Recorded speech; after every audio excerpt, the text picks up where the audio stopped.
Well, hey, and welcome to the second episode of the Critical Mass Public Education panel series. Today, we're going to be chatting about yoga and the fact that there's a whole lot more to the practice than just a good stretch in a fitness class. I'm Tam Dillon, joined by my lovely co-host, Sidne Melck, all the way in South Africa. And we're joined by two fabulous panelists who are very, very qualified to be having this conversation. And I'm really excited to be chatting to the two of them. So first off, we have Shayla Amin, who is a yoga meditation instructor with over 20 years of experience. She holds a master's in yoga therapy, is a certified yoga therapist. She's an educational registered yoga teacher with 500 hours and a Yoga Alliance continuing education provider. She's deeply influenced by Swami Vivekananda and BKS Iyengar. Shayla specializes in therapeutic yoga, pranayama, and classical yoga philosophy. She also teaches at Clemson University and works with students across all ages and abilities. We then have Beth Ashley, who's also a certified yoga therapist with a Master of Science in yoga therapy from Maryland University of Integrative Health. She's also certified in curvy yoga, yoga for amputees, and is a Reiki practitioner. Beth's approach centers on inclusive, accessible yoga practice that supports physical and mental well-being. Her work draws on her background in therapeutic movement, mindfulness, and plant-based nutrition. Panelists, we're really excited to chat to you today. I know you're going to bring a wealth of knowledge to the conversation. I know Sidney's very excited to chat to the both of you as well.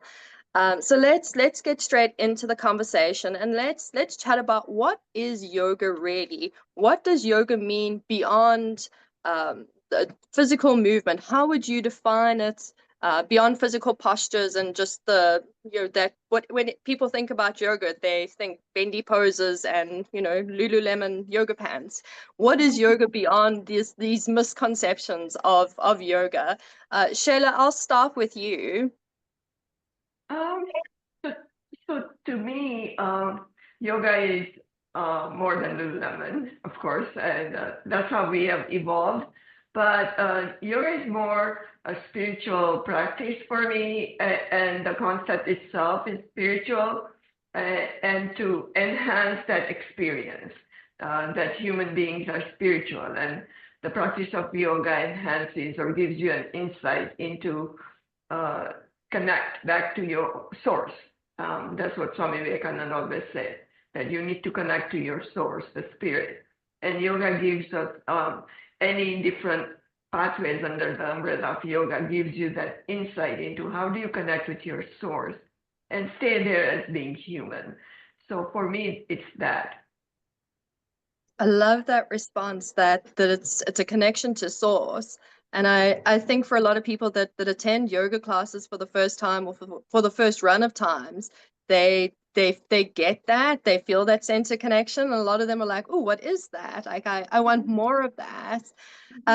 Beth, do you want to jump into the conversation and chat about what is yoga beyond just the physical poses?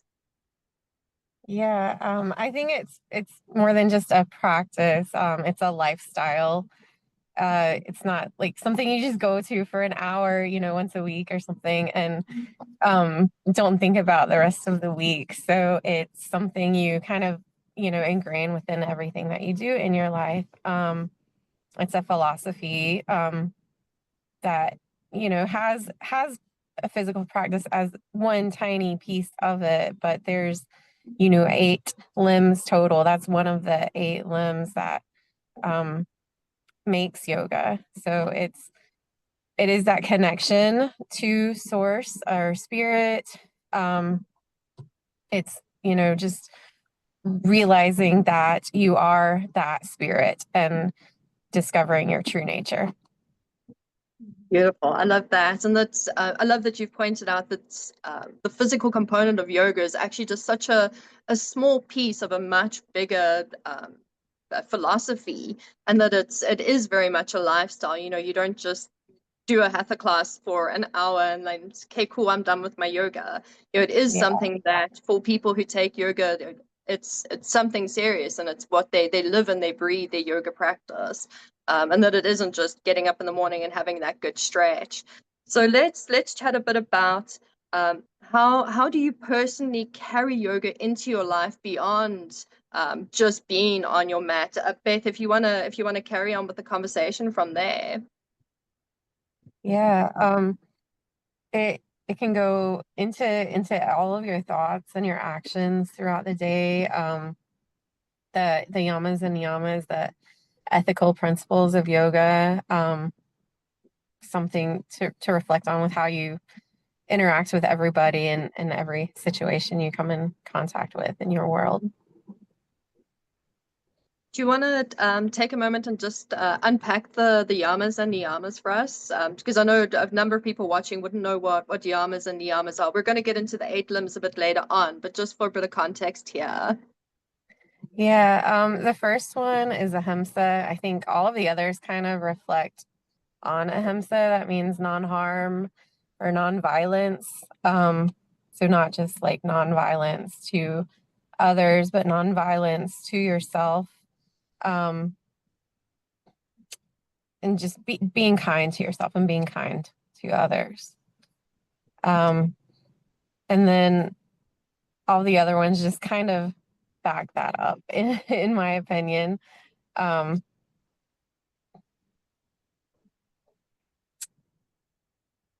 pretty much giving you a way to of like how to be in the world and how to interact with the world and how to interact with yourself.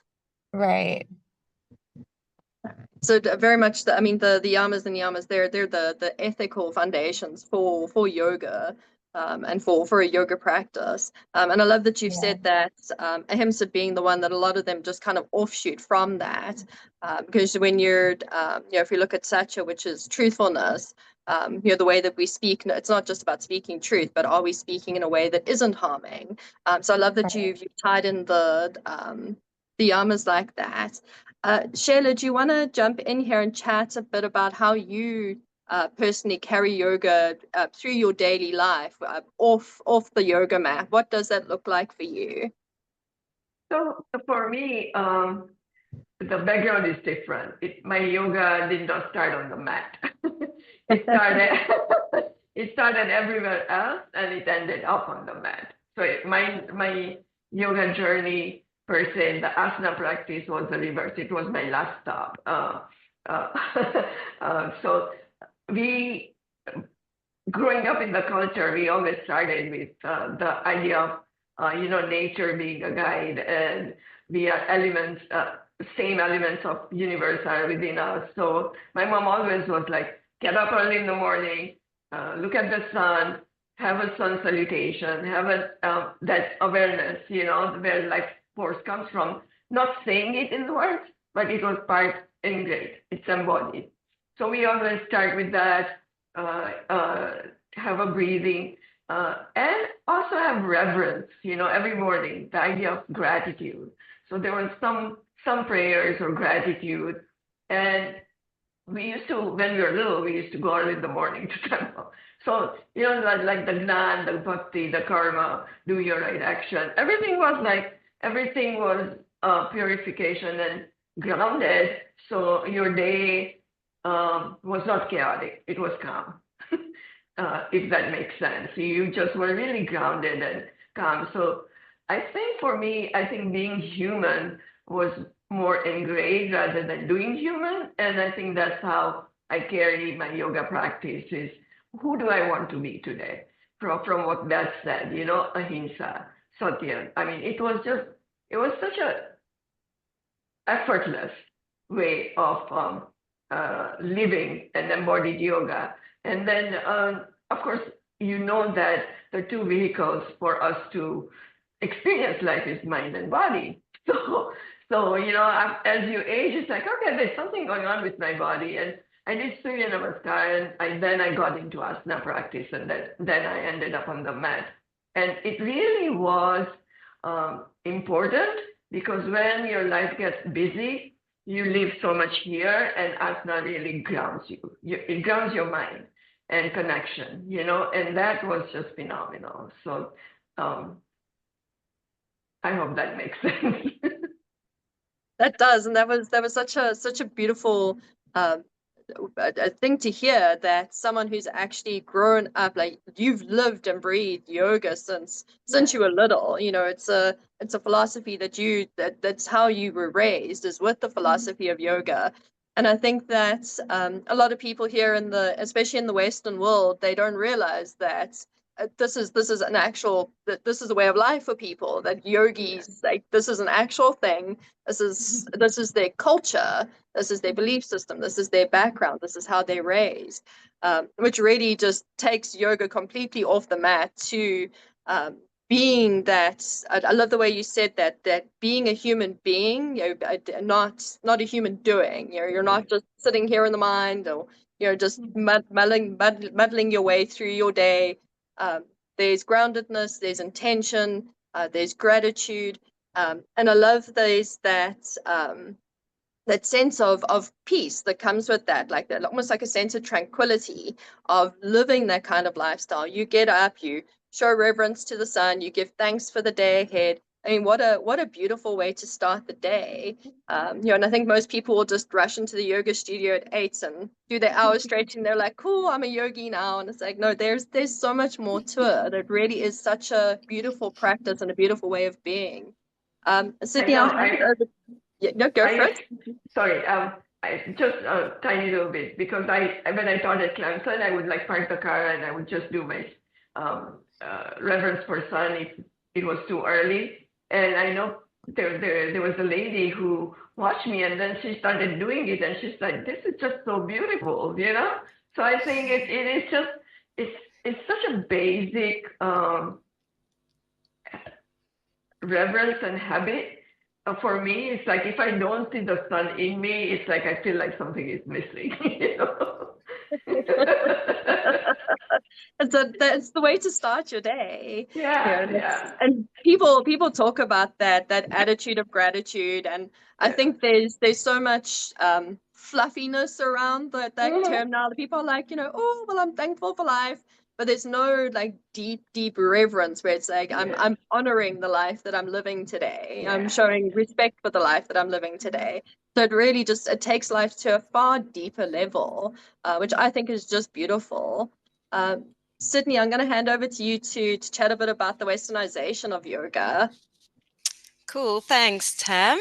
I really love that. I specifically enjoyed the sort of backwards nature of it. Not that it is backwards, but most people sort of tend to find the asana practice first, not even being aware that there's anything else to yoga. Specifically, I live in a very small sort of town, and a lot of people here just think about exactly that, like yoga on the mat, doing and all of that kind of stuff. So I would love to know from you, what do you wish people understood more about yoga's spiritual and cultural roots? Like when you go to a yoga class, how much more than the asanas are they really teaching you in the yoga class? And what do you think would be beneficial for people? Is that for me? Yeah, sure. Well, so for me, I think the asana practice, to do the yoga class, I think the teacher training is the key point. If the new teachers are not taught the cultural and the traditional heritage of yoga, and they don't have that reverence, what they are teaching is a spiritual practice, then it's really hard for students to get that. So it begins with, I think, teachers and teacher training. And I think most teacher trainings get some yoga awareness of traditions and culture, but the transformation into teaching is a key, the bridge that happens, because people get, oh, this is what my students want, asana. So you get rushed into, like, you have hour and 15 minutes, an hour, and it's like, oh, I got to do this sequence and I'm going to get it done, and I'm going to put them in shavasana. So you get caught up in that. So as teachers, I think we just need to slow down. It's like, what does my practice give me? And can I mirror image that. And so can I take 5 minutes in the beginning to in the grounding? Can I present that? Can I give them that grounding, that spiritual and an intention that they can really go within and experience that on the mat? 5 minutes in the beginning, 5 minutes or 7 minutes at the end. And I wish people would, as yoga teachers, they would do that, because now yama niyama, because we all have in teacher training, we have the background, but I think we somehow miss the link of presenting, because we get caught up in the what do I want to say? That's not negative, but we do get caught up in like the numbers and what students want. But remember, students are coming there for what we can give them. That's so true. I love what you said about the mirror experience, because at the end of the day, it's about sharing something that you love and that has helped you in some way and that has connected you to yourself and the world around you in a very deep and meaningful way. And so in order to share that, I think that's amazing to think of it as a mirror, and how can I share my experience through yoga with other people. Beth, would you like to jump onto that and add? Yeah, I think it really just depends on the teacher, what you'll find when you go to a yoga class. And unfortunately, there are a lot of these like $99 online teacher trainings these days that I don't know how much of that, background information they're getting, or learning how to create that bridge that Shayla's talking about. So I would just, like really look into like the background of the instructor, what kind of yoga school they went to. And, every teacher is going to vary. And some definitely do bring in like more of the philosophical pieces than others. And then the type of class you're going to might make a difference too. I know from my experience, most of the like power yoga or hot yoga classes tend to be like more physical based, more of like a purely exercise type practice, whereas something like a yin or restorative class usually has that like slow down and reflective time in it. Yeah, that's so true. And of course, if you're teaching from within and what you want to share with the students, instead of focusing on what the student is necessarily looking for, the student will find the teacher that suits them the best for that moment, right? So I think I agree that you sort of teach from your own perspective. And mentioning the 99-cent sort of yoga classes that people tend to take these days, and that are so common, because I think the popularity of yoga has definitely increased in the last 10-15 years, in my opinion, quite drastically, actually. And all these little courses have popped up more and more and more. So let's chat a little bit about that, and how the westernization of yoga and the commodification of it has impacted the way in which yoga is taught and being received by the public. Beth, would you like to continue? Yeah. I mean, I think that the value of it just kind of gets lost. I do like the idea of it being more accessible, and that this is available for free or cheap. But it's not necessarily, the quality that it should be.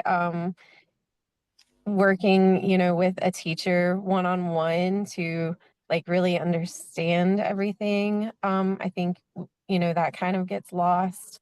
And having that like traditional like yoga student, yoga teacher connection, which is really important.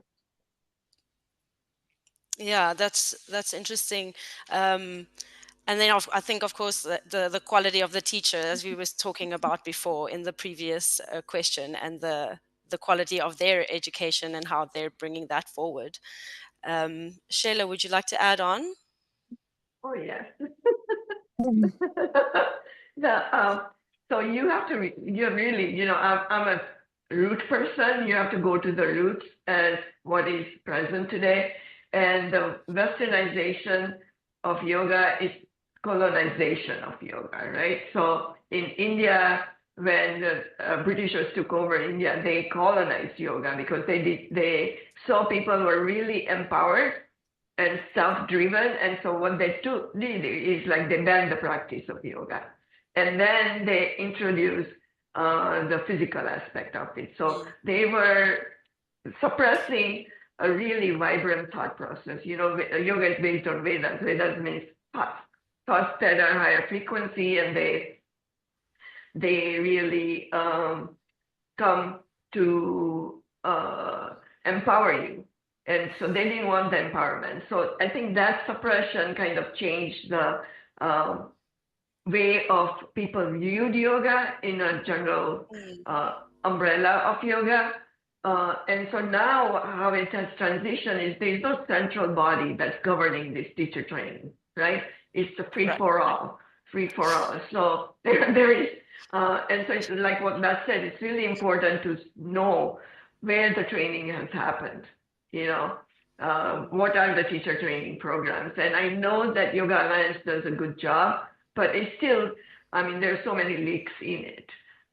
So I think the westernization of yoga or colonization also has missed the link because it has made yoga more psychological than spiritual. To me, that is like a big disconnect, because that's the first thing I heard is yoga is psychological when I started teaching at class, and it just baffled me, And it's like, okay, I need to figure out why this transition, and obviously it's physio-psychological, but there is more to that, and so there's so mat practice has become more of mental than intelligence, like BKS Iyengar made that yoga practice intelligent. It's like your sounds have intelligence, your body has intelligence. Move in the intelligent way. Bring in the intelligence. Don't do your yoga poses superficially. Even like simple thing as Tadasana, you can end up getting a spiritual practice with the intelligence that your body has. And I think that's what is the missing link with westernization and colonization. Because how you think, right? The Eastern mind and Western mind is it's different. And you have culture, yoga in 4,000 years has transferred into so many countries, cultures, languages, religions. So that is going to be there. But I think I really feel that we don't give our own being the credit of how intelligent is within us and how intelligent we are. We're living like on top of the ocean and not able to go deep, which is like phenomenal. It's so empowering if you can give that in your practice. Yeah, absolutely. 100% agree. I often meet people that have no idea how immensely powerful they are. And just the human mind alone is incredible. And I love the distinction between the psychological and spiritual, because again, it's seeing it through a psychological lens only is another sort of it's like putting all the emphasis on the asanas over the rest of the experience, putting all of it onto the mind instead of, the feeling and the interaction with self. So, wow, thank you so much for that. Tam, I'll hand over to you. So let's chat about so within yoga we've got a couple of different paths that we can practice. So here specifically we're looking at the classical paths of Raja, Bhakti, Karma, Kundalini, and Jnana yoga, which a lot of people they're familiar with the styles of yoga, which we'll get into that a little bit later. Your hathas and your yins, but that there's actual different pathways that can bring you to yoga and different types of yoga.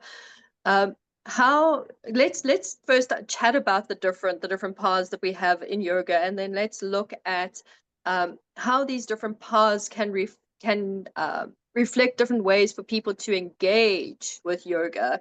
Because I mean, there's 7-8 billion different people on the planet, and a good couple of them are doing yoga and practicing yoga.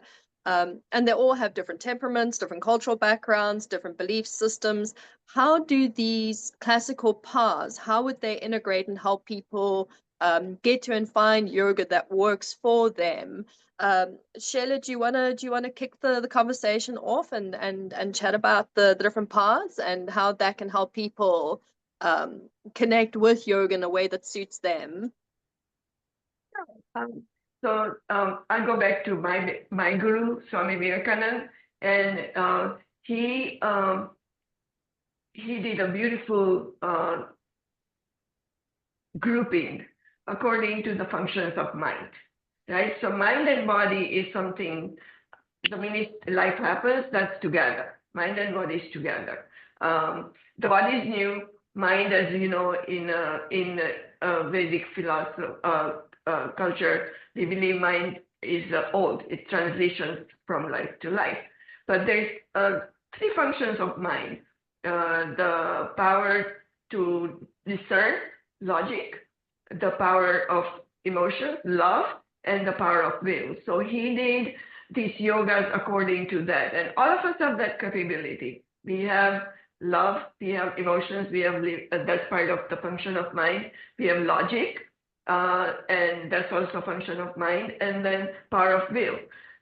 It's all together. Each personality, each person has a different predominant mind that's working.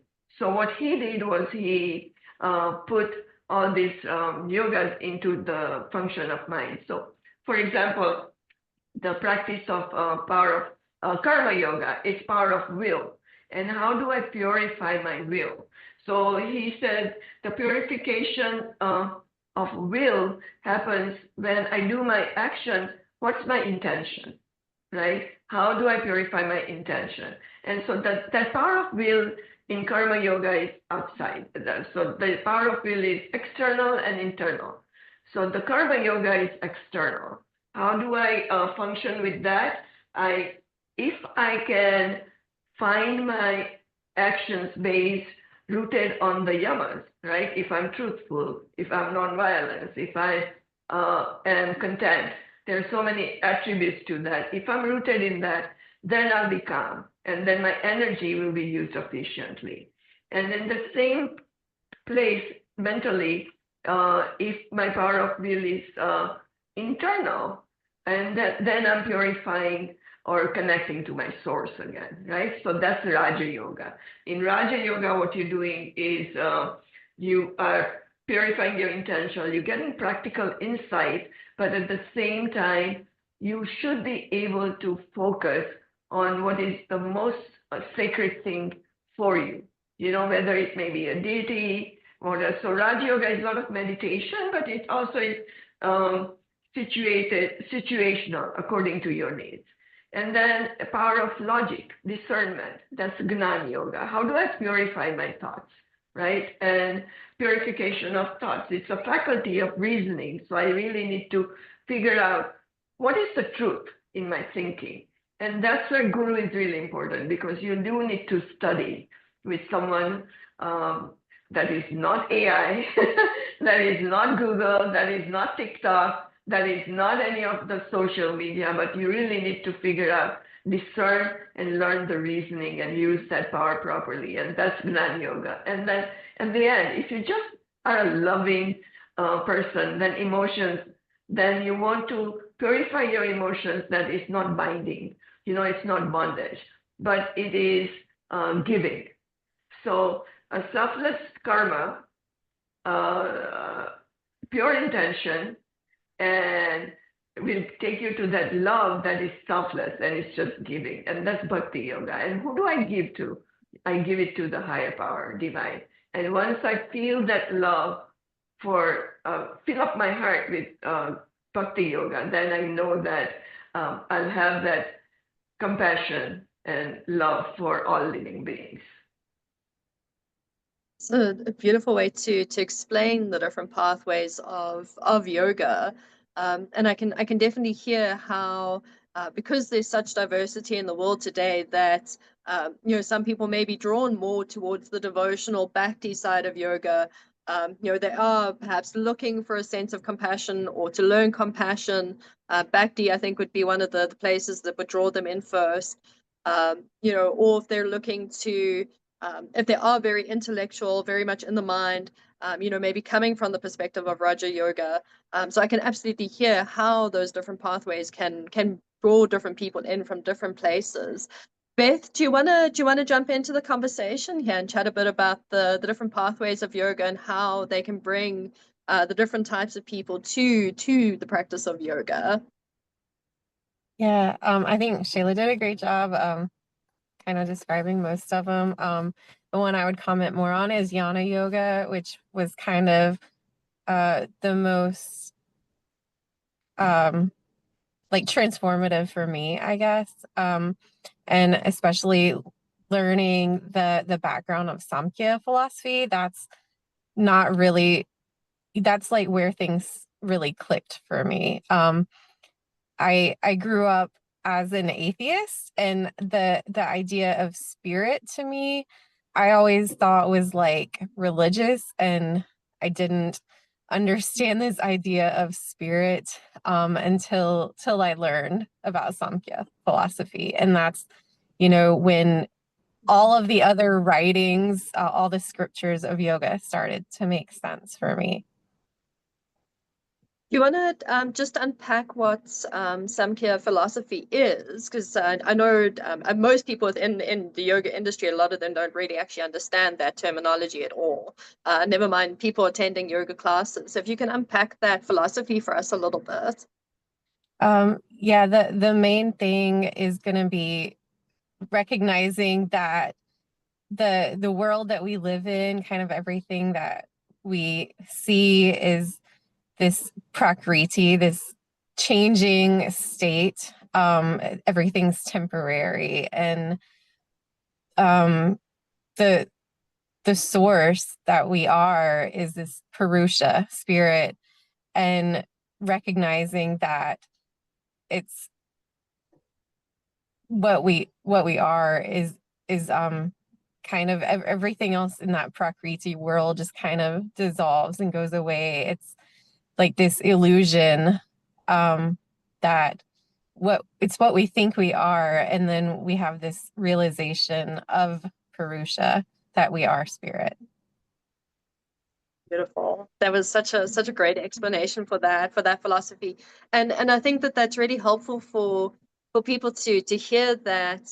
I mean, it's one of the things that I teach regularly. Everything in life is temporary, and that there's an actual way of being that you can live your life that way. And I appreciate the personal share there of like your background coming from being an atheist, and all the spiritual stuff is religious. I don't want to go there. But yet there's this aspect in yoga that kind of opens you up and you're like, hey, that actually makes a lot of sense. So I appreciate the personal shares on that. How do you think that these different pathways of yoga, how would they be beneficial for bringing different types of people to the practice of yoga? I think, everybody's different, and it's just whichever one resonates with you. And it's not that there's one right way. There's, so many different ways. And just like there's so many different people, you can work with whichever way is best for you. And do you have a recommendation? Now that people are like, oh, there's a whole lot of different pathways to yoga. How do I choose one? Have you got a little bit of advice to give there? I would try them all and just see, experiment, see what it is that reflects, with you personally. So come in with a good sense of curiosity. I love that. Yeah. All right, Sidne, do you wanna take us through the conversation with the 8 limbs and the koshas? Sure. As you chatted to me, I lost my spot. Typical. I was so invested in the conversation at the time. You caught me off guard. Anyway, okay. So thank you so much for that. We're going to move into a very similar space where we're still chatting about the depths of yoga, moving into the full system, 8 limbs. We've touched on it briefly earlier, and the koshas. Like what even? I think the 8 limbs was the first sort of thing that I heard of that I was like, oh, what? It's not just this poses and stuff.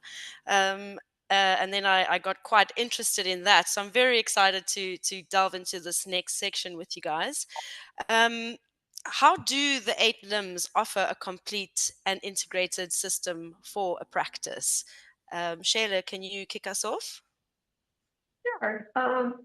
So a simple, the way I integrate it is what BKS Iyengar taught us. You know, I trained under a teacher who was trained under BKS Iyengar, and it was phenomenal. It just everything came together for me. You know, so simple thing. You stand in Tadasana. Tadasana is the base of all asanas, right? It's a starting point.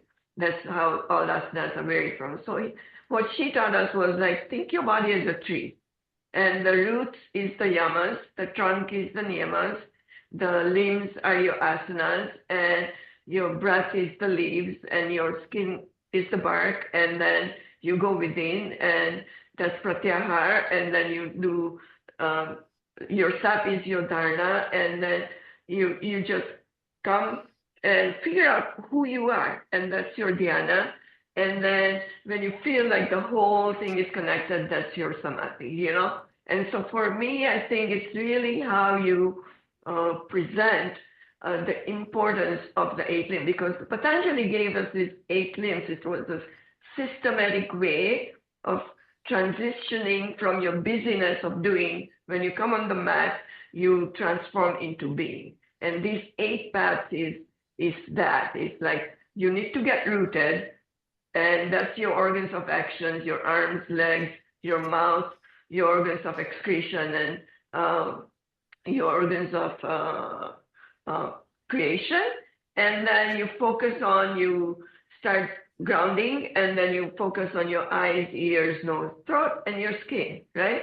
And so you kind of, from external, you're just going to, and it doesn't take long. And then you kind of guide them into saying that, okay, that's external, you don't want nonviolence or truthfulness. Internal, you want to do self-study, you want to be content of your body, just the way you are. It's such a huge thing right now. People have such a negative body image, right? And there's a whole industry and marketing based on that. So I think it's really, really important for them to look at their body as a sacred container.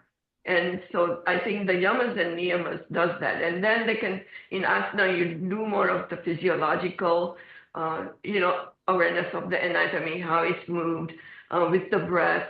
And breath is the vital force. And so you kind of introduce that the energy that you're getting with the breath is not just O2 or CO2. It's much more than that. You know, it's the vital energy you're breathing in. You're connecting with the source on your inhale, and then you're letting go.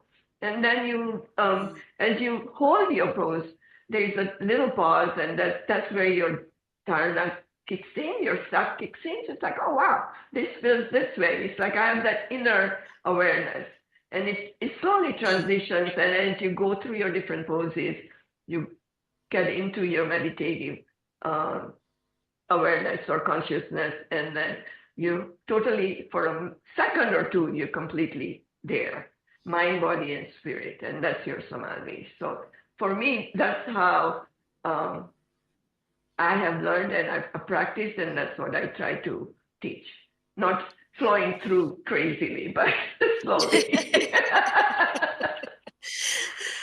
Yeah, it's like sort of step by step, adding the one on top of the other, and building up to it. Building up to it, yeah.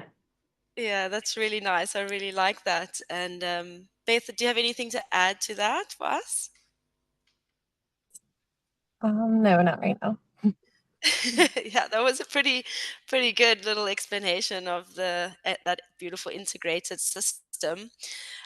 So I think we can move on to the koshas then. Why do they matter? And what are they? And how do they play a role in understanding the full human experience? Beth, maybe you can kick us off with that one. Yeah. So koshas is translated as sheaths or bodies. And it's just kind of like the different aspects that make up our being. So we're looking to integrate them all and realize that they're all connected. So anything that happens in one of these bodies is going to affect the other. So we've got the physical body, we've got the breath body or the energy body, the mental body or the lower mind, the intellect, and then this bliss body. So we're looking to see how they're all connected with each other. I think a lot of times people do get caught up in, especially the physical body, and it can be hard to even get into those other aspects, or they're so in their mind. Sometimes it's hard to get out of that. And then just realizing how your asana can affect all those other areas, or how your breath, your pranayama practices can affect all of those koshas. Yeah, thank you so much. I find that really interesting that you mentioned obviously the physical body. I think that you're right. That's the one that people tend to connect with the most, or the easiest, shall I say? Probably because it's the most obvious, right? You can see your physical body, you can feel your physical body. You don't have to go internal in order to necessarily connect to your physical body. So people probably find that quite simple as the first sort of step. So how can we bridge the gap between the physical body and the rest of the koshas, the energy body, mental, with the bliss body? How do we get people to move from this physical connection into a deeper connection with the rest of the koshas? Shayla? So I really feel people don't in today's generation, or even few generation, like 50 years or more, people have no idea of koshas, right? Because scientifically we learn biology and all the subjects of biology and physiology and all that. Our mindset is systems, like organs, right? It's like heart, this, that, bones. So we don't view medicine or medically our body as sheep. So it's really hard to transition that awareness from medical system of our body to sheets. And for me, I think that was when I was studying, it was hard. But since I grew up that way, it was a little bit easier for me to explain to myself. It's like, okay, this is what that means. So I think that's the first thing. You have to have them transition from separateness to wholeness. And that's what koshas is still taking you to your wholeness, because we medically, there are so many specialists for each organ, right? But Ayurveda is a whole system. It's a wholeness. So I think that is the major difference of yoga versus any other physical systems, because it's a wholeness. And so you want to, just like I said, even if you're in the asana, you want them to experience the sheath. The physical body is like the yamas and the niyamas. It's telling you from the gross body, and then it takes you to the subtle body. That's your breath, that's your mind, that's your intelligence, that's your discernment, that's your spirit. You have to have them experience that. And I think that's how you have to integrate it and make them aware that our awareness is also in sheep, right? You have a physical awareness, then you have a breath awareness, and then your mental awareness, intelligence, and spirit. I think that's, for me, that's the simplest way to integrate and make them aware. From my own experience, I think, to look at the whole pie, not a piece of a pie. So my leg is hurting, well, your leg is part of your whole body. So let's examine your whole body. Your back is hurting, so let's examine your whole body. What's happening to your stomach or your shoulder, or how you're sitting. So it's a whole body experience. So it's like by using the eight limbs, you will focus on the koshas, and there's this whole holistic sort of from the root up change and experience happening. And if people could manage to integrate this into their lives, how would this kosher-based lens change how we relate to growth or progress within our yoga practice? I think they would, if it's a kosher based, then they will pay attention, because you know how our breath is so valuable, and if you, just a simple practice of inhale and exhale, and when you want to move and what body parts, how are you breathing? If you pay attention to that, so many people come with different ailments, but the basic thing is, for me, the basic hub of yoga is breathing, pranayama. If you have them connect with their breath properly in their movements and let them stick with their breath, because that's one function that's voluntary and involuntary, you empower them. You empower them to the use of the resources that's within them. There is so much resources within them. They start not being automated and pay attention to their habit, and they take a pause, and pause is like phenomenal, right? Pause is where life happens. So pause is phenomenon. So to me, I think it doesn't matter if you're intellectually more stronger, or mentally more stronger, or physically more stronger, or emotionally. It doesn't matter. But it's like this yoga to me is like balancing all of this, all the koshas, right? And spread out your energy in all the koshas, not just physical. And once they know that energy comes from food, and it transitions into other energies, so then you also can bring in Ayurveda, but you have to make them aware that there is such a thing, your energetic body. Yeah. Yeah, absolutely. I mean, I personally think it would be an amazing way to integrate the whole thing into a lifestyle, rather than just rush off to a yoga class, and then okay, tick the box. I did the thing. I can go home now and back to my normal life. Not being conscious of the small things that you could be aware of and make a change with throughout your day. So I would like to add one thing. It's yes. like you need to have them do to-be list rather than to-do list. That's what I tell my students. Every morning, just have a to-be list, and then approach your to-do list from your to-be list. Oh, I love that. I think I'm definitely going to start doing that. So I would love to know from you, Beth, where do you see the modern yoga industry reflecting or straying from these foundational teachings that we've been chatting about?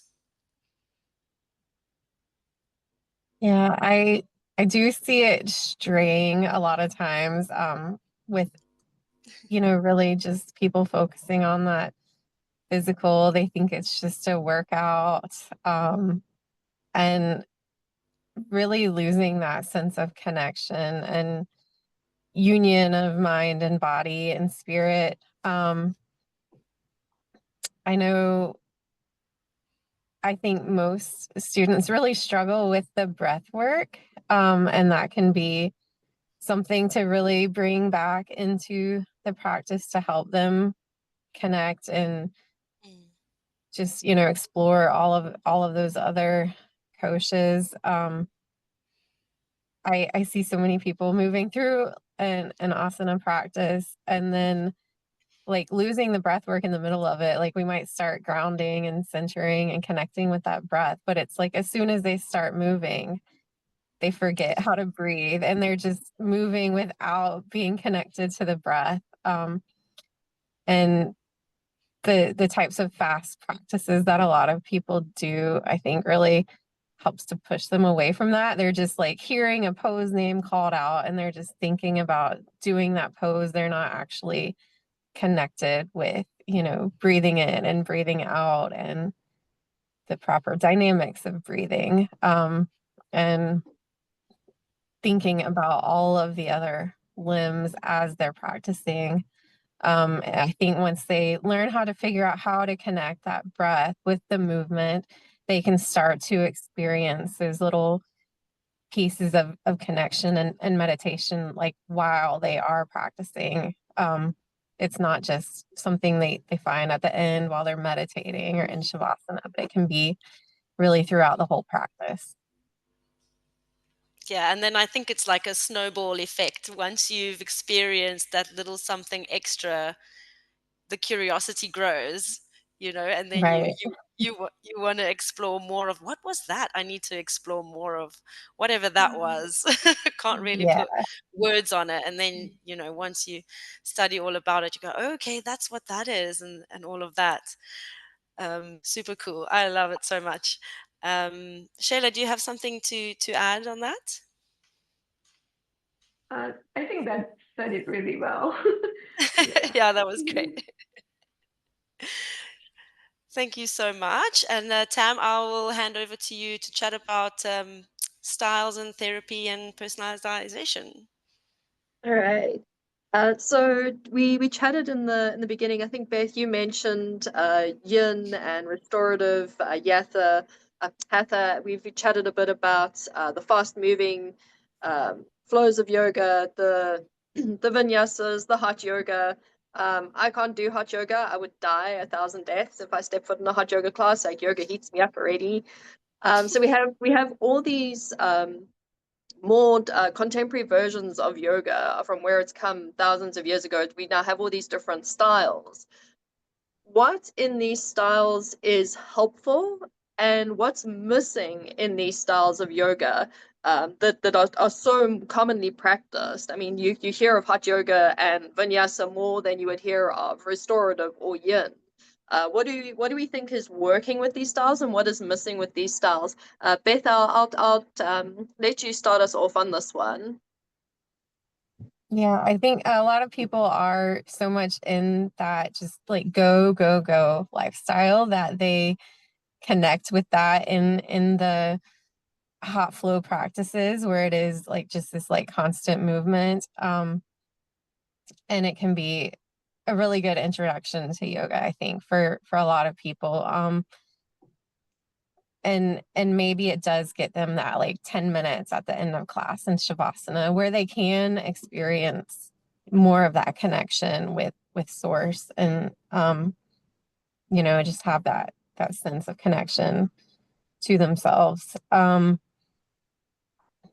But I do think they are missing out a lot, you know, during that time where if they did take a slower type practice, they might be able to experience that longer throughout the practice than just those last few minutes. So I think there is benefit that, you know, they probably are getting a little taste of it.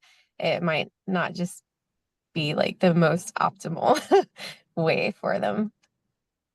And some people just really feel like that sense of need to do something all the time. Like they're not comfortable with that sense of being and not doing. It's really hard for a lot of people just to slow down and not be doing something all the time. I know that we've this conversation has gone around in the yoga community before, where you know, as much as there's a huge disconnect in Westernization to the full practice of yoga, that these contemporary systems, it does give people that little bit of a taste, and that these systems can bring people to the whole practice of yoga. Do you want to dive into that a little bit for us, Beth?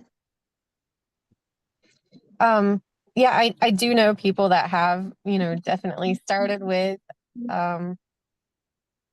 more like a vinyasa flow or power flow type practice. And after years of that, or maybe injury, because of what they're doing and they're not, you know, listening to and respecting feedback from their bodies, sometimes they're forced to slow down. And once they do that, they really do realize there's a lot more to yoga than what they were doing physically. And a lot of times they tend to just kind of turn away from that type of yoga and turn to a more like inward practice. And would you say for the more slower inward practices, you mentioned restorative and yin yoga earlier on. I have seen quite a bit within conversations around yoga that a lot of people have the misconception that yin and restorative are the same thing, and that they're both there as these super peaceful, super relaxing practices. But there's actually key differences between those two practices. Do you want to unpack that for us quickly? Yeah, they're very different. They are both slow in nature, but with a yin practice, you are doing things physically where you are going to feel a lot of sensation in the body. Whereas with restorative, you're really just looking to let the body relax completely. So with yin, a lot of people describe it as like a stretch. It's really more of a stress on the joints. It targets our connective tissue, tendons, ligaments, bones, the fascia. So we're in those poses maybe 3 to 5 minutes a piece. With a restorative pose, you're probably going to be in it 10, 15, 20 minutes. Not looking for any type of stretch. You're just using lots of props, bolsters, blankets, to support the body, kind of make a little like nest on the mat so that you can just let everything relax. Well, thank you for clearing that up. I see people talk about yin classes as being relaxing, and I'm like, no, you're not supposed to relax in your yin classes. You're doing work. So thank you for clearing up the two practices. Shayla, do you want to jump in and chat about how these contemporary styles of yoga, what's helpful in these contemporary styles, what's missing in these contemporary styles?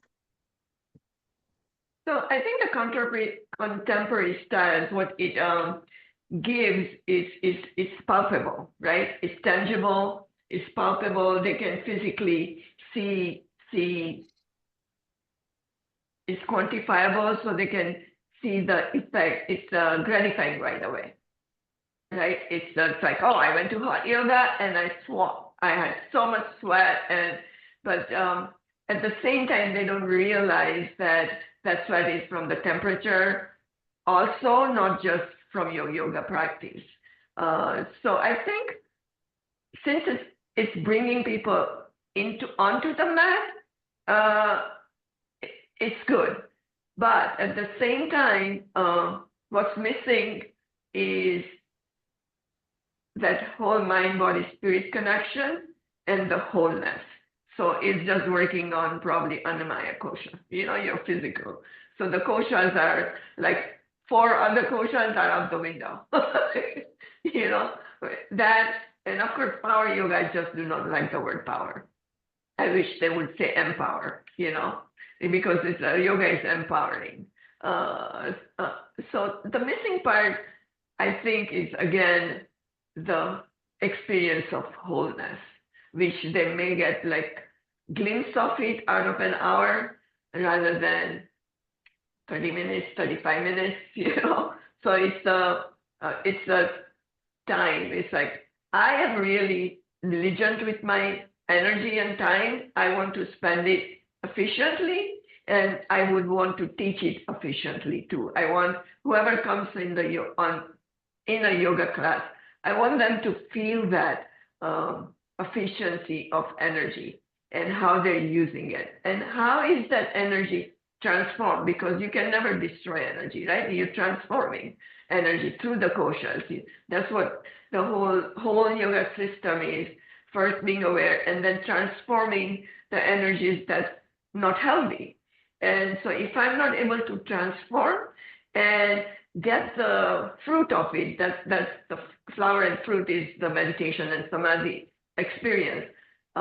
If I'm not getting in shavasana, not integrating that healthy energy that I'm creating from my asana practice, then that's the miss. Does that make sense? Because I'm mad and I'm just rushing right out. So I have lost, and I often tell my students, do not lose your energy through symbiosis to your environment. Go within and transform. Use that healthy energy to heal. So taking what you've gained from the mat and take that into the day, again, coming back to that thing of being intentional with your practice. And people that are just powering through their hour of yoga and sweating it all out. I think you and Beth have hit on that really great point that you're missing the wholeness of yoga. I think, Shelley, you said it really well, where you're just working with the anamaya kosha. You're just working the physical body. You're kind of ignoring the rest of yourself. So that wholeness factor is definitely what would be missing. I think that's so well said. Let's chat about yoga therapy. So you're both fully trained in yoga therapy. What is yoga therapy, and how does this differentiate to the classical yoga classes that people are used to? What is the big difference there? Beth, do you want to start us off on this conversation?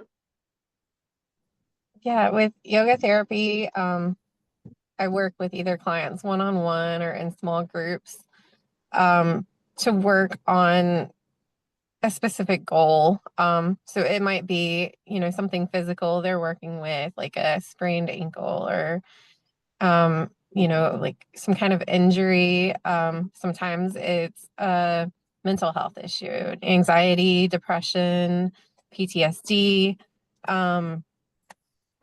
or sometimes it's just to kind of refine their own practice a lot of times. So we really get to dive into like what practices work for them.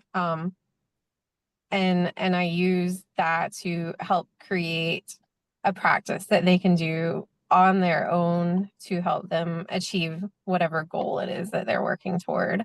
I'll usually meet with them an hour and 15 minutes the first time, just to kind of do a lot of different assessments, look at what's going on in their physical body. I look at all the koshas. I look at their breath and other parts of their energy. We look at what their mental processes are, emotions, and then, what brings them a sense of joy. And after, kind of talking with them and figuring out what they want, we'll go through like a short practice that they can do together. So I'll send that home with them as like homework until we meet again.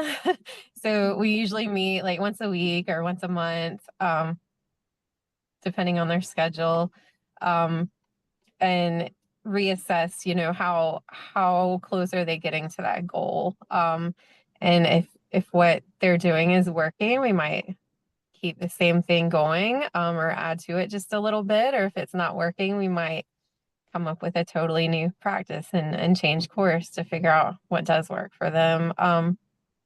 So some of it can be like going to physical therapy, if you're familiar with that. A lot of people have gone to that. or it could be similar to seeing like a mental therapist. But it kind of bridges those as we explore all of the koshas and that wholeness. I love that explanation. And in the sphere of mental health, what are the benefits of yoga therapy and just yoga in general on someone's mental health? Yeah, it can definitely improve anxiety, depression, can help it to improve sleep, get you out of like negative thought patterns. A lot of people tend to get stuck in like one repetitive thought or cycle of thoughts. And it's hard to see another way. So it's kind of getting out of that rut to look at the world in a different way and see ourselves differently. Beautiful. Thanks for that, Beth. Yeah. Shayla, do you want to jump in and chat a bit about what yoga therapy is, how it's different from your traditional yoga classes, and then the benefits of yoga therapy and yoga in general on someone's mental health?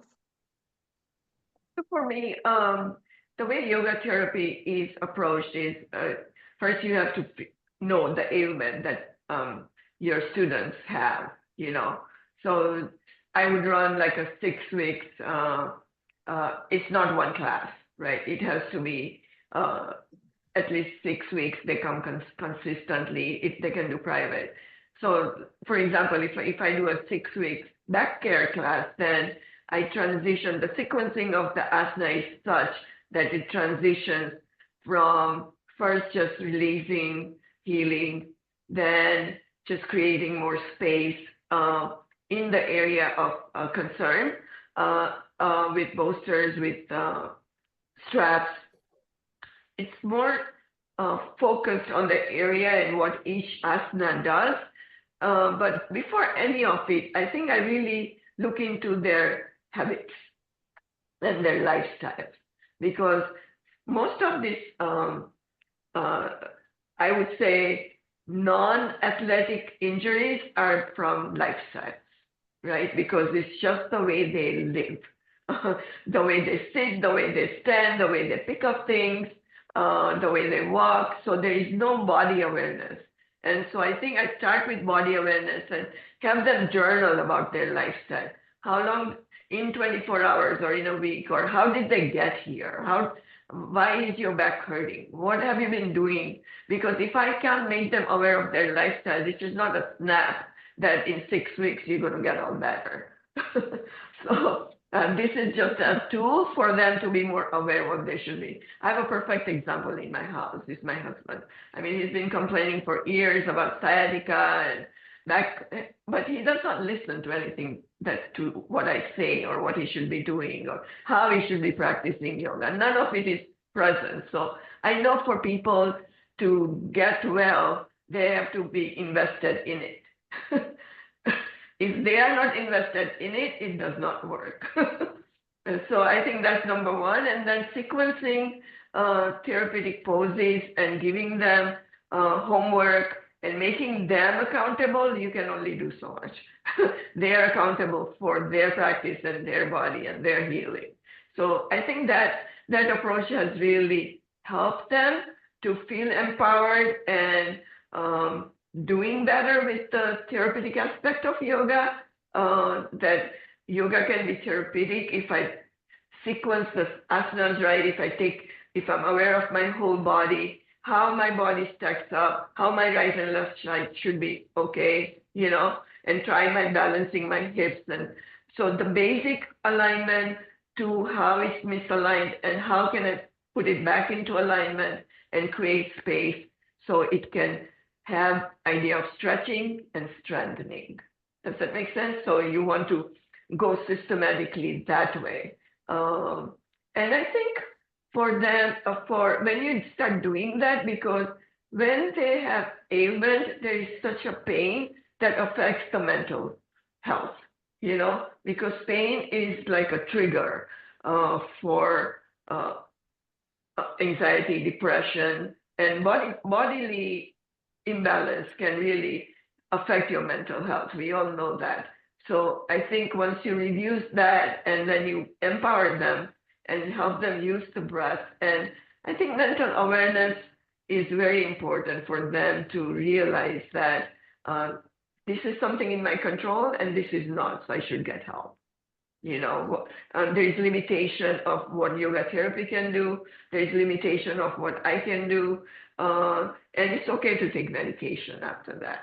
So I think giving them options of different health modalities is really important too. I love that point that you made, that it's so that people don't think, oh well, I can just come see a yoga therapist and the yoga therapist is going to fix all my problems. There's still a holistic viewpoint that comes in. Sometimes you do need that additional medication, or maybe the yoga teacher needs to refer out to someone else, maybe someone who's a little bit more physical therapy based, maybe someone who's more mental health based.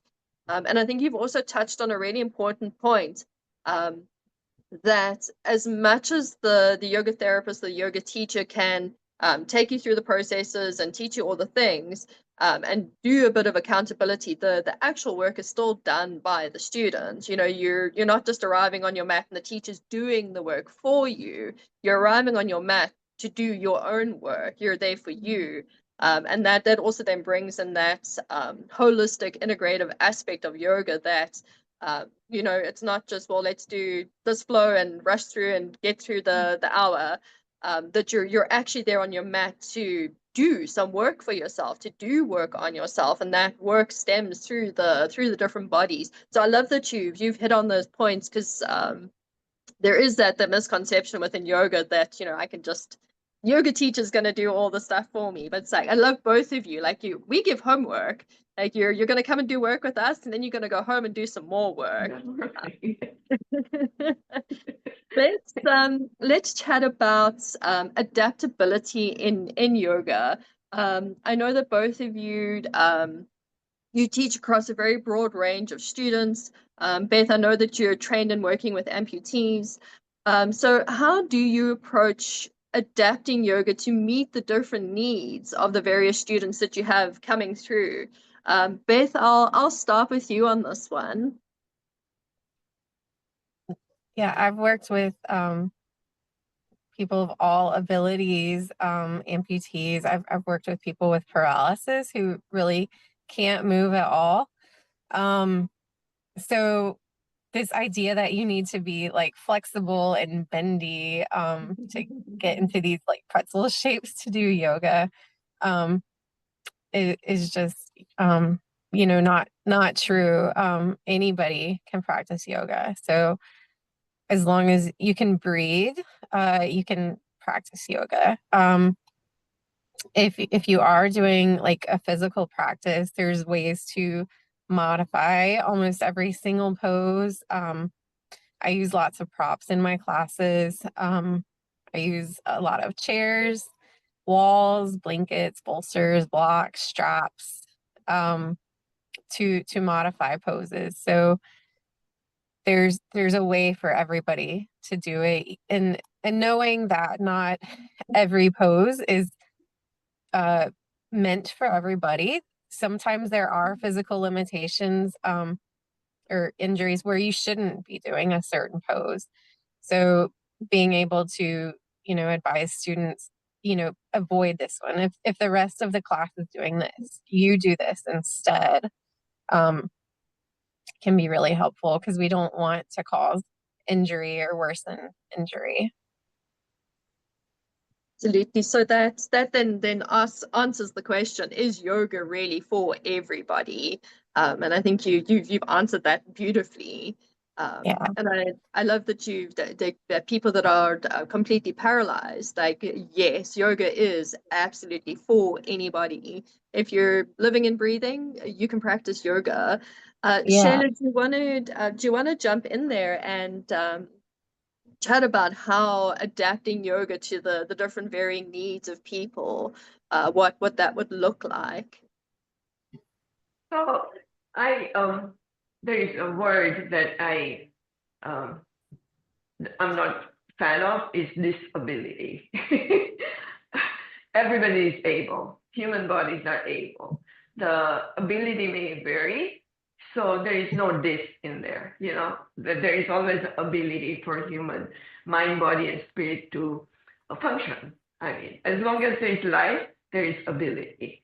And so if just going along with that, I also teach in my classes. I used to have Clemson Life students that had mental neuroscience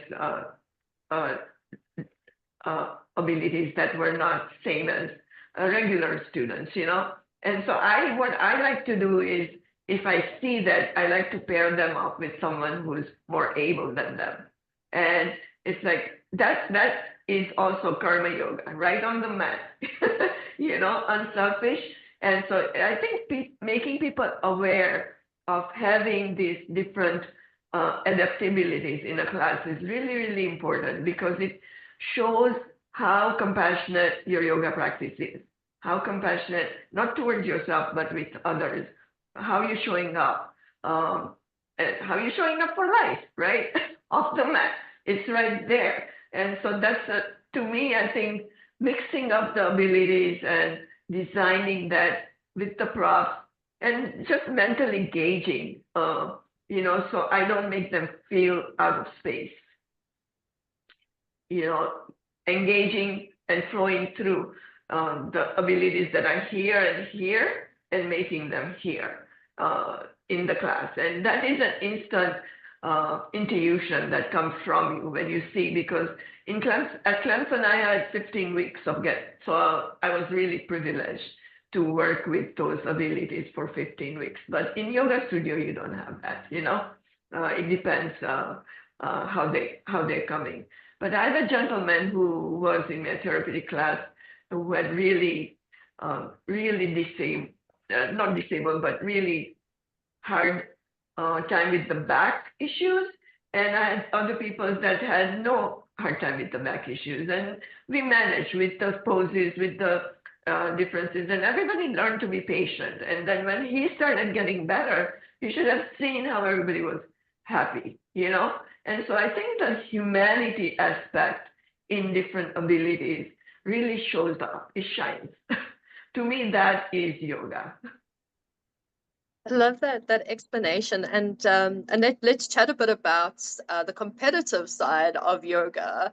I think that's something that's coming from the Westernization and the colonization of yoga, because the West is so fast moving, especially here in the US. Competitiveness is a very big thing. Is there a place for competition on the yoga mat at all? Shayla, I'll let you take that one. So it depends on what the competition means to you. If you're competing with yourself to do better, then it's okay. But if I'm competing to make you feel bad, the other person next to me, then it's not good.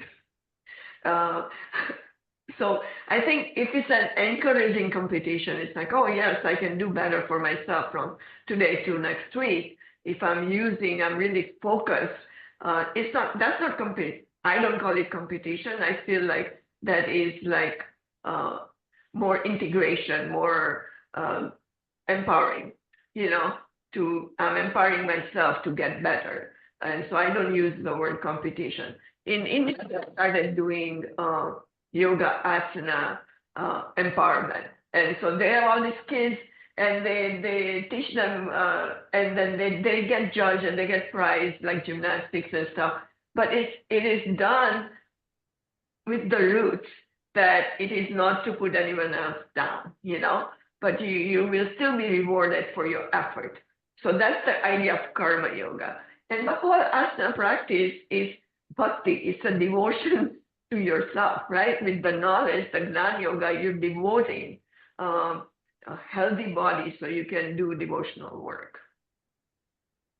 Beautifully said. And you also touched on the point where you're pairing people up with different capabilities, and how you're seeing that natural influence of compassion coming through in that interaction. Beth, do you wanna chat a bit about the unity side of yoga? For a lot of teachers, that's I believe in my teacher training, that was one of the first things that was taught to me, is that yoga means union. Do you want to chat to us a little bit about that, Beth? Yeah, I think we've covered it mostly, but it is that union of mind, body, spirit, that union of Prakriti, Purusha, the union of all the koshas, the different, sheaths, and all of the limbs of yoga. So I think there's a lot of different ways to think about that union, but even just putting all of those together as a whole. That's a really great way to put it. And I think when we feel the sense of unity with ourselves, it becomes a natural space of being in unity with everything else and being in unity with source. Because, as you said right in the beginning, yoga is that connection to source, and source is something that resides within all of us.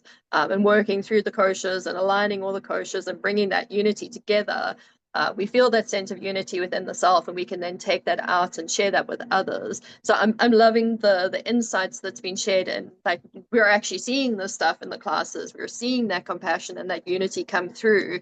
It's not just a white woman sitting in the front of the yoga class being like, hey, let's all be one. It's actually, it happens, and it's a natural process. So it's part of our human nature to be compassionate, to be unified. So I love that those points are coming up. What does meaningful inclusivity in yoga look like? Beth, I'll let you take this one. What does meaningful inclusivity actually look like in yoga? It can look like, different ages coming together for practice, different abilities, different races, genders, different cultures, just everybody being welcome in one space. I think you've said it so beautifully. Everybody being welcomed in one space. I mean, I've chatted to yogis from different cultures, different backgrounds, different races, and a lot of people that aren't white women practicing yoga. They do have that sense of disconnect where it's, is this really for me? That's a white woman's practice. Well, no, actually, it's thousands of years old and originally comes from India. Like, let's look at it properly. But that's yoga really is an inclusive practice. So there's no, it doesn't matter who you are or what you look like or what your capabilities are. Like, anybody can get in there and practice yoga. Now that we have that understanding that there is more to it than just that physical component. Shayla, have you got anything to add to that aspect of meaningful inclusivity in yoga and what that could look like? I feel like we are, as a Homo sapiens, as being human, we are the most privileged life form on this planet Earth, and that should be inclusive. And so I think that inclusivity is why yoga is so popular, as a universal practice, because there is very little discrimination with gender, race, color of skin, abilities. There is the underlying messaging is still positive and inclusive of yoga, even though the imaging may be in the because it's such a frugal industry right now. So the imaging is very misleading. And that's why I think people feel that it's just for white women, But yoga actually, when the asana practice started, it was just offered to men, rishis in India, because they were the ones who got this. Females were not even, like Krishnamacharya did not teach any female till Indira Devi insisted, for asana practice. So it was a very male-oriented asana practice. as females were more into bhakti yoga, the physical aspect, they thought only men can do it, you know. So it's such a misconception that men cannot be on a yoga mat. It would Thank you do for their, it sharing would that. really do their ego so much good, you know, because the physical strength, how it's used, is really important. That's and I love that you've raised that point that the physical component of yoga was male dominated. It was a male practice. Yeah. And if we're starting to look a little bit into the yin and the yang aspect of yoga, the physical component would be very yang heavy. So I could see where back in the day that would have been a male dominated thing, and women would have gone with more of the gentle, the yin based stuff. So the bhakti, the devotional. So I love that you shared that bit of tidbit with us. Sidne's going to chat to us a bit about Ayurveda and how that filters into the realm of yoga. Sidne, I'll hand over to you. Thanks, Tam. Yeah, it's great that we've just been chatting about yoga therapy and different ways to approach yoga for different people and how it really is for everybody.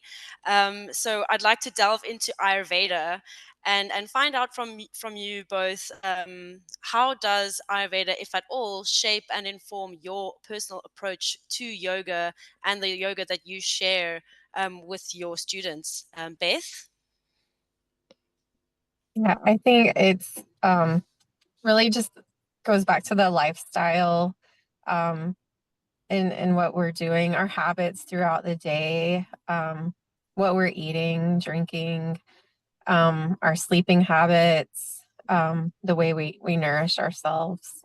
So definitely as a practitioner, I think it's important to bring as much of that into your own practice as you can. And, just kind of sharing with your students how to do that on their own too.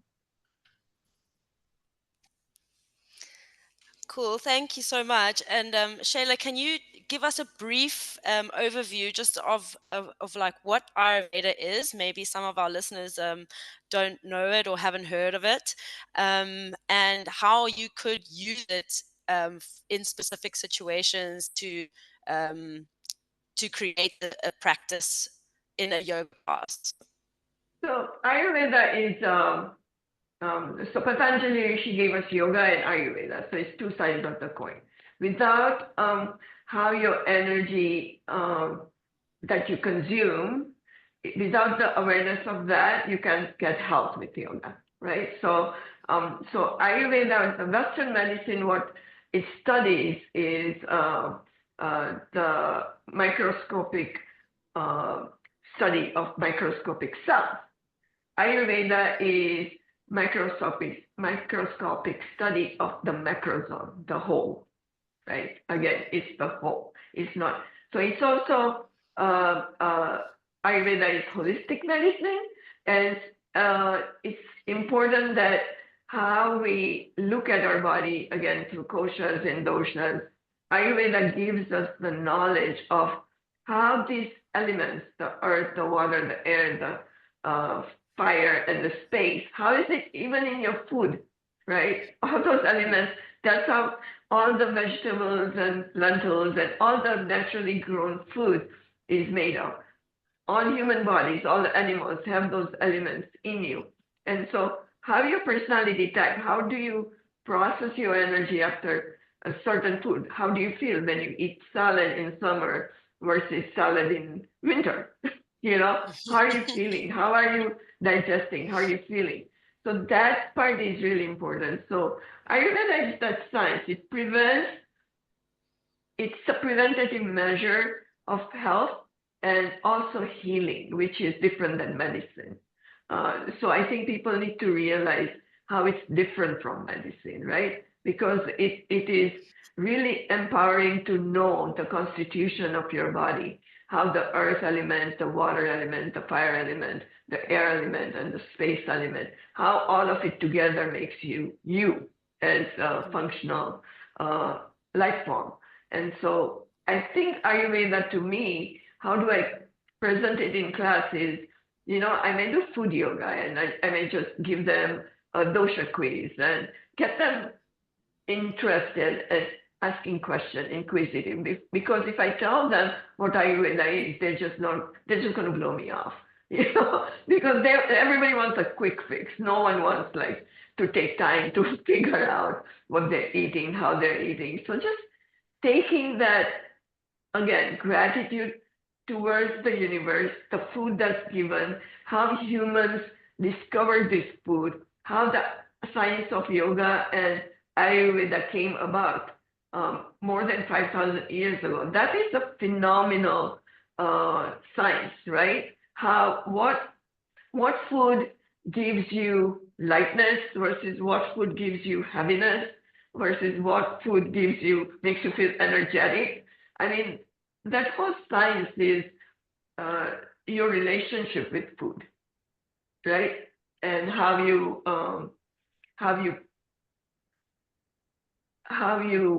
process the abundance of food versus, and there's also the yamas and niyamas come in here, right? Whether you hoarding the food, whether you wasting the food. The food triangle, and I also make them aware of the energy that food gives. The food that is the most dense gives you the dense energy, versus as you start eating your fruits and vegetables, they are lighter. The vibration of food affects your own energy vibration, right? And that's why the veganism, the vegetarianism is so kind of, people try it and some people like it, some people don't. I'm not trying to sell it, but it is important what you eat. The energy vibration of food that you eat, the closer it's grown naturally, it's important for your health. It helps you. So much. Yeah, I'm a really big fan of Ayurveda. Also brings us back to the concept of wholeness and holistic approach, and multifaceted, like everything is linked together and one thing affects the other thing. So it might not be this obvious quick fix, it might be you need to delve a little bit deeper and come from a different angle. So you mentioned doshas, and so Beth, I'm wondering if you can tell us a bit about doshas, what they are, and maybe some yoga practices that go with those doshas. Yeah, the doshas are like your constitutions, and it is made up of those different elements. So Pitta is like the fire and water element. Kapha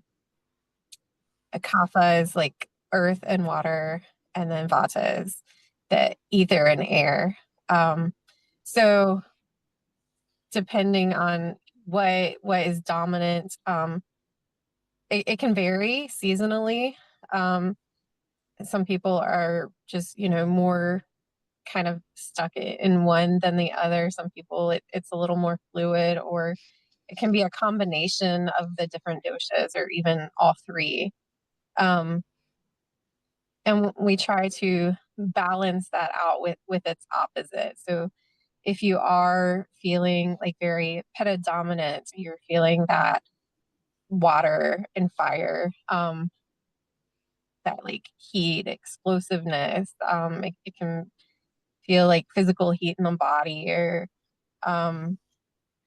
it could be like a temperament thing, with anger or irritability.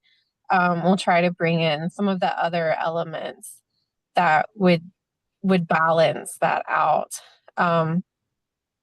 So depending on the season too, is going to kind of help to figure out which elements you might need to bring in at the time. So it's like if you're experiencing an overwhelming amount of one of the energies, you bring in a different energy through food or movement to balance it out. Is that correct? Yeah, exactly. Okay. It's absolutely fascinating. I love it so much. It's really, really an interesting aspect of the yoga experience to me.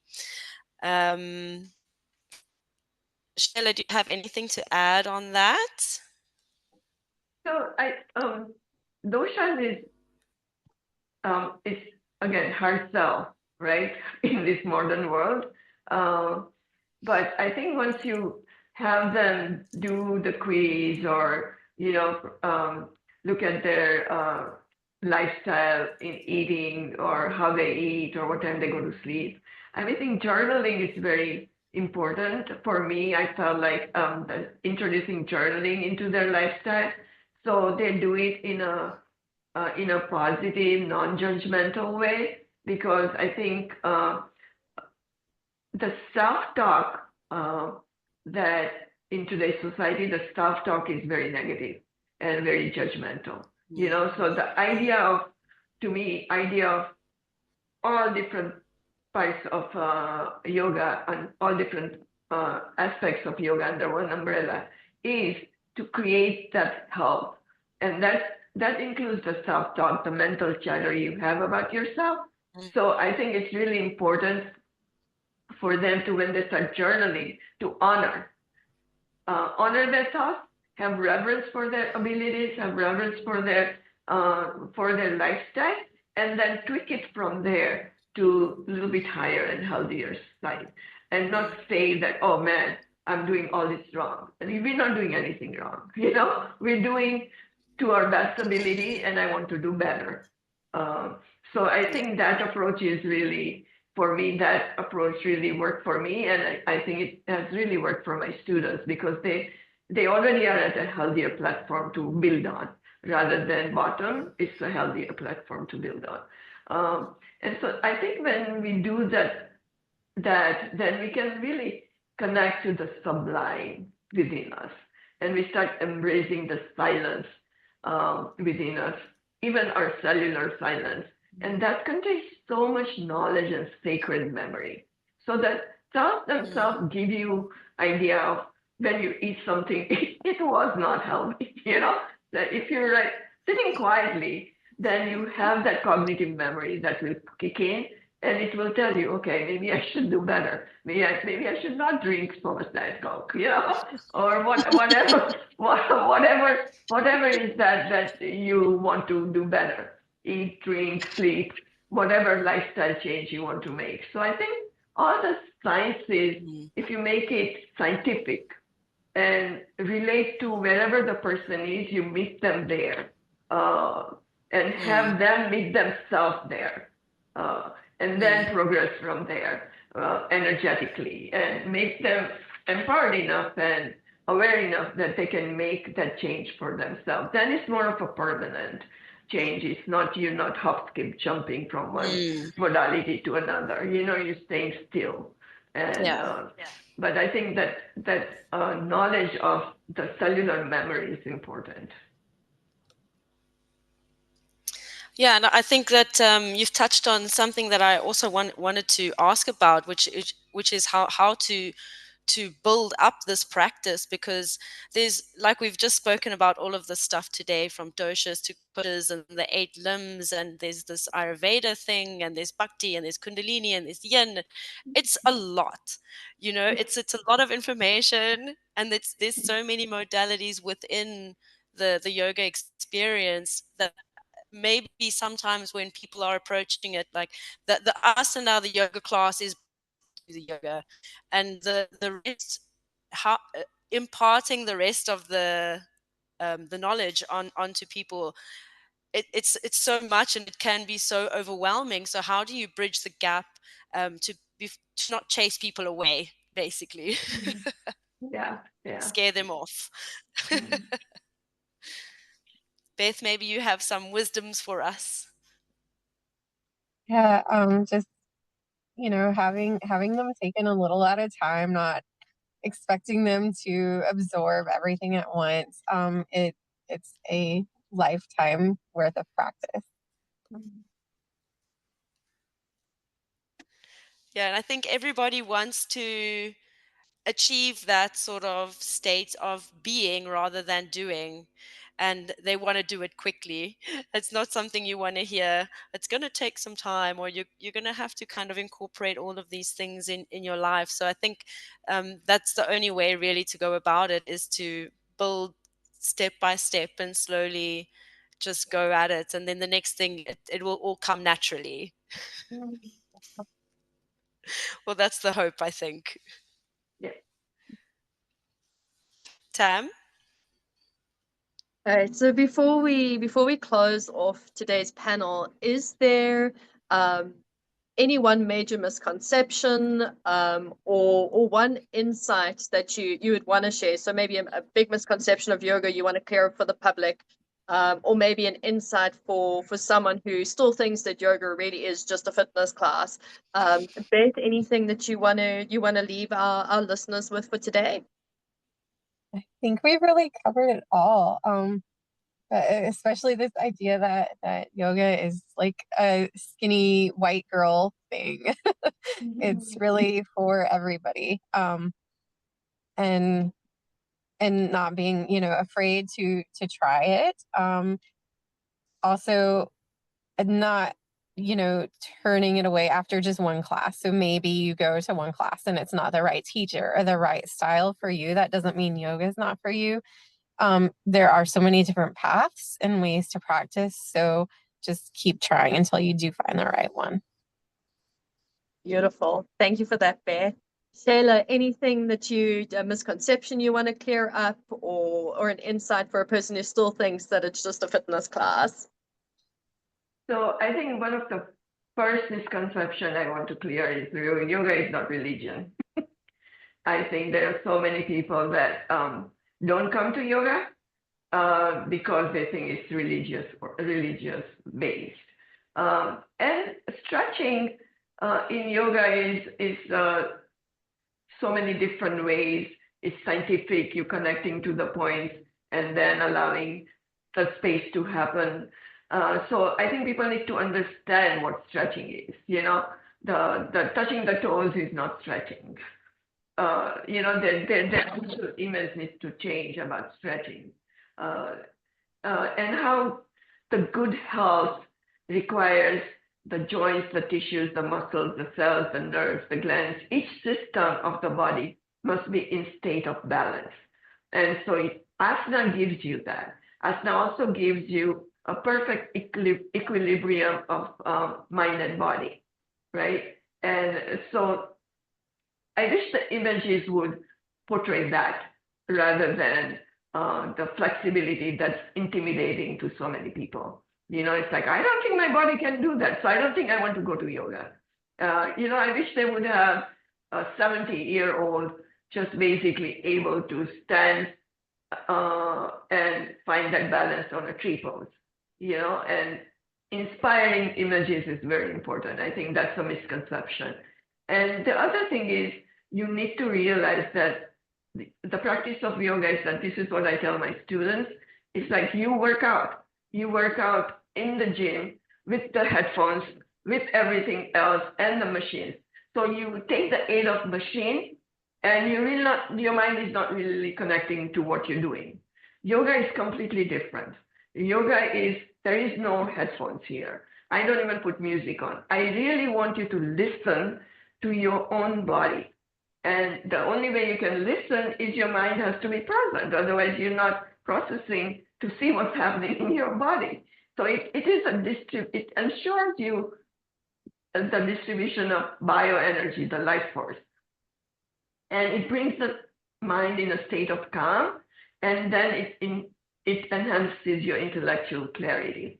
That's why when you get out of yoga, there is something you can pinpoint, but there's something happening, right? It is that yoga allows you to conquer first your mind. Everybody wants to be in charge of your mind rather than your mind leading you, taking you each everywhere. So you are in charge of your mind. There's a clarity, and then you're also in charge of your time. You conquer time. Two things in today's society that is people feel there's lack of: time and mental storage, right? So this gives you both of it. You can control your mind, there's mental state, and there is a time. That there's awareness of time and there's a control of time and mind. So I think that is, and that leads to self-realization. And that's the misconception that people have with visuals. I don't think it's their fault. It's the marketing gimmick that people are intimidated with. And I wish, I'm hoping that somewhere in there it changes, or word to word. We can't do anything about marketing, but we can definitely word to word. We can have that human connection to change the misperception. Thanks for that, Jalen. That's I think that is one of the big misconceptions in yoga. And unfortunately, in the marketing realm, the dominant marketplace for yoga is skinny white woman. And that if we can bring more visualization to people that shows different representations of different lifestyles, different backgrounds, different shapes, different bodies, different capabilities, that it'll help bring more people to the practice of yoga. And also thank you for clearing up that very big misconception that yoga is not a religion. It's a way of being, it's a practice, it's a lifestyle, it's philosophy. It's something that you are, not something that you do. Because I think for a lot of people, the skinny white woman thing puts them off yoga, and the concept that, oh, I'm going to go and honor all these other deities, and it's not my religion, it's not my belief system. That yoga is very much it's a holistic practice that is encompassing. It reaches out and it connects to absolutely anybody, no matter what your background is or what your belief system is. Yoga is a universal language that can talk to absolutely anybody. So I love that you've hit on those two misconceptions for the public, and from you, Beth, as well. That that it's there is just so much more than getting on the mat and doing the stretches and going to the classes. We have a whole system that you can practice. So I believe that today's panel has been hugely insightful, very educational, and I think that more conversations like this about yoga will help to clear up those misconceptions that it's not a religious system, it's not a skinny white woman sport, it's not a fitness class. Let's dismantle these misconceptions about what really is a beautiful practice. I mean, all four of us are fully practicing yogis. We love the practice. It's done amazing things for us. Sheila, this is how you were raised.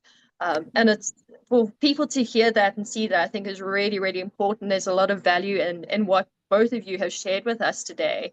So with huge gratitude and thank you, I really appreciate you coming in to share your insights, share your expertise, dismantle these weird little misconceptions that the westernization and colonization of yoga has brought to us. And for just for being here and being part of the yoga space, and showing to the world, like, hey, we're all different, we all look different, we all come from different backgrounds, but we're all there practicing yoga, and we're not just doing it an hour a day or an hour a week. It's a lifestyle. It's part of who and what we are. So I appreciate all of that. Is there anything else you'd like to say before we close off? I would just like to say that when we come on a yoga mat, we draw our life experiences from our memory and generational genetic makeup and all that. But yoga takes you to a place where you have never been before. So yoga actually works on your subtle bodies, change your habits, energy, and it really takes you to who you want to be. That's the aim of yoga. It's who do you want to be, not who you are, but who you want to be. And yoga is the perfect science that gives you that. Beautifully, beautifully said. Beth, any last little bits that you want to add? Just a thank you to you all for putting this together and having such a great conversation today. Thanks, Beth. I know both of you are based here in the upstate of South Carolina. Some of our listeners are coming from the upstate. So how can they reach you or possibly work with you? Beth, I'll let you share how people can find you. I'm integrative yoga therapy in Easley, South Carolina. And you can go to our website. It's iyt.yoga, and reach out to me from there. Perfect. And then Shayla, how can people connect and possibly work with you? So right now, I'm taking a sabbatical. But they can reach me on LinkedIn or my email address, shayla02@aol.com, and I'm more than willing to work with people. When I come back, I'll probably work with the Pendleton Yoga Studio or maybe Integrative. I just haven't decided yet, but I'm gone for 6 months for right now. So I'm in and out, but you can definitely be in touch with me with email, and I'll be more than happy to reach out to you. Thank you both so much. Once again, huge gratitude for joining us. It's really early here in the US for the three of us, but I was happy to get up at 2 in the morning and have this conversation. It's definitely a passion conversation for me.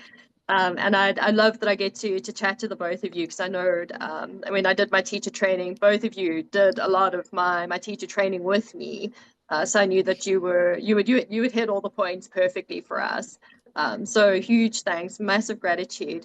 And everybody, please tune in for next month's episode. We're going to be chatting about how we connect with guides, with ancestors, with the other side. We're lining up a really beautiful panel for next month's conversation. So do subscribe and tune back in for the conversation around that. Panelists, a huge thank you once again. And don't forget to tune in next month for our next conversation.